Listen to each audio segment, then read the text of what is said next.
Hey, what's up? It's Kristen Corbos from NiftyKnowledgeRocks.com.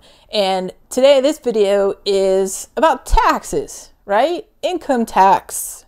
Income tax. It's almost tax time. Well, it is tax time. Actually, your taxes are due April 15th. So if you haven't started on them, don't procrastinate anymore. But yeah, so we're going to talk a little bit about a tax deduction today.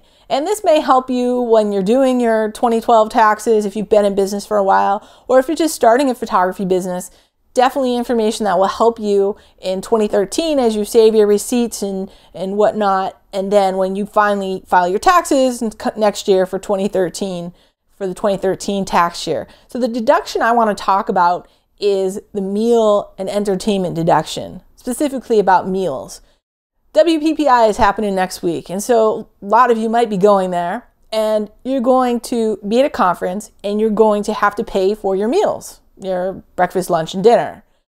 You can actually deduct those expenses on your income tax, but you can only deduct 50%. Yes, you heard me correctly. Even though you pay $30 for your dinner, it'll probably cost more than that, but let's say you pay $30 for your dinner, you can only deduct $15 of that. That's what the IRS says, and so that's the way it works. And you can actually deduct, this is a surprise to some photographers, you can deduct meal expenses when you bring somebody else out. So let's say you bring out your potential wedding clients. You guys go out for lunch and you pay 50 bucks for lunch. You can deduct 50% of that expense because you're entertaining clients. I mean, you're out at a meeting with prospective clients, or even possible if they are your clients already, and you're talking about business, it has to do with business, you can deduct half of that meal expense. And the same is true if, let's say, you're networking with other vendors and you go out with a wedding planner, and that wedding planner is somebody you were talking about business with, and maybe expanding your business or working together with them. You can deduct 50% of that meal as well on your taxes. So that's really, really something to pay attention to. Keep your receipts. You want to make sure that you've kept the proper documentation. If you're ever audited and somebody asks, who were you meeting with? What were you talking about? You want to have that information as well as the receipts or record of what you did pay. That's important. You're going to have to substantiate that information if anyone ever audits your tax return and asks you about these expenses, these deductions that you have written off in your return. So some cool stuff. Oh, the other thing you might be wondering about, like you might say, hey, when are they 100% deductible? There are situations in which some expenses such as this are 100% deductible, but they're a little bit different. So let's say you have a studio and you purchase a bunch of snacks for the office for your employees, that they're going to munch on every day. You can deduct something like that 100%.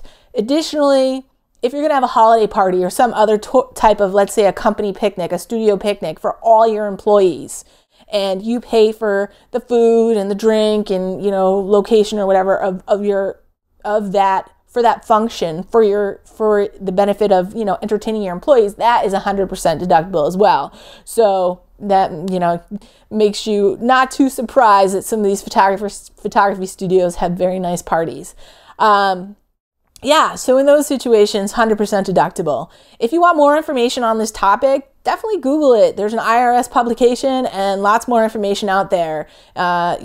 Make sure you understand your deductions and that you know what you can deduct. Because if you're just starting a photography business, one really cool thing, that you need to know is like, hey, what can I deduct? I say it's a cool thing, but you know what?